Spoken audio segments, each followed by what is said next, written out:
lihim sa likod ng mga relihiyong instrumento upang makontrol ang sangkatauhan. Hindi kailanman layunin ng relihiyon na pag-isahin ang sangkatauhan. Ito ay isang sistema ng kontrol na nagpapasunod sa pamamagitan ng takot. Nagsimula ito sa sinaunang Sumeria kung saan itinatag ang unang teokrasya. Ang mga hari ay namuno bilang kinatawan ng mga Diyos. Ayon sa Sumerian King List, ang pagkahari ay bumaba mula sa langit. Ipinapahiwatig nito na ang mga pinuno ay hindi pinili ng tao kundi ipinataw ng mga Anunnaki. Ang mga Anunnaki ay mga nilalang na inilarawan sa mga sinaunang tekstong Mesopotamian. Binuo nila ang sibilisasyon sa isang mahigpit na hierarchy. Ang mga pari ang nagdikta ng batas, kumontrol sa yaman at tiniyak na ang pagsamba ay nakatuon sa kanilang mga Diyos.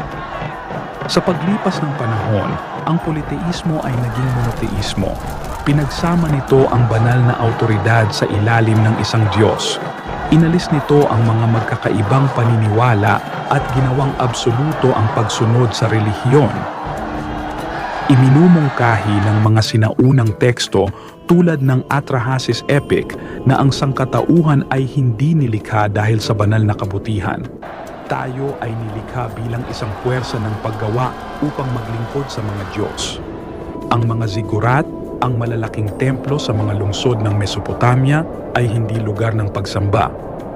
Ang mga ziggurat ay mga command center na nagpapatibay sa kapangyarihang panrelihiyon at pampolitika. Kinontrol ng mga pari ang pagbubuwis, batas at ritual. Tiniyak nila na ang sistema ng pamamahala ay hindi mahahamon. Ang banal na karapatan ng mga hari ay nagpatibay sa kontrol na ito.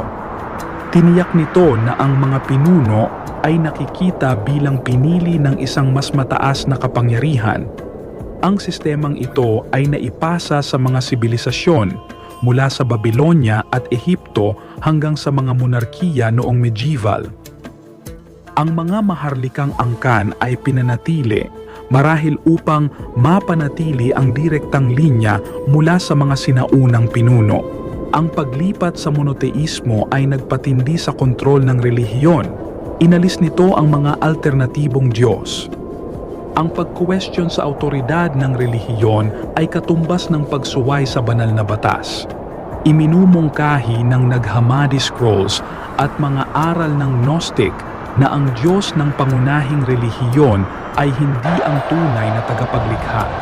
Ito ay isang nilalang na naghahangad na alipinin ang sangkatauhan sa pamamagitan ng paghihigpit sa kaalaman. Ito ay umaayon sa konsepto ng Demiurge. Ang Demiurge ay isang huwad na pinuno na nagtayo ng materyal na mundo bilang isang anyo ng kontrol. Tiniyak nito na ang mga tao ay mananatiling nakakulong sa pagsunod sa halip na maghanap ng kaliwanagan. Ang impluwensya ng sistema ng kontrol ng Anunnaki ay hindi nawala, ngunit nagbago. Ang mga istrukturang kanilang nilikha ay naging pundasyon ng kapangyarihang panrelihiyon at pampolitika. Tiniyak nito na ang sangkatauhan ay nananatiling pinamamahalaan ng mga batas, hierarchy at doktrina na nagpapatibay sa pagsunod. Ang mga mekanismo ng takot at pagsunod na humubog sa mga unang sibilisasyon ay patuloy na gumagana ngayon.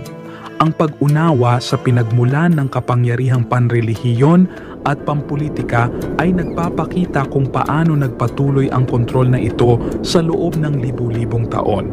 Ang kaalaman ang susi sa paglaya mula sa sistemang ito.